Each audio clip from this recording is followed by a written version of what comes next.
بسم اللہ الرحمن الرحیم۔ محرم کے روزوں کی فضیلت۔ عن ابی ہریرہ رضی اللہ عنہ قال قال رسول اللہ صلی اللہ علیہ وسلم افضل الصیام بعد رمضان شہر اللہ المحرم وافضل الصلاة بعد الفریضۃ صلاة اللیل۔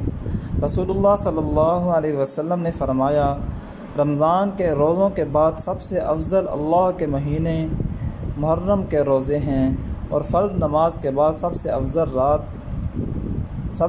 رات کی نماز تہجد ہے۔ تو اس حدیث پاک سے پتہ چلا کہ رمضان کے روزوں کے بعد سب سے افضل اللہ کے مہینے محرم کے روزے ہیں۔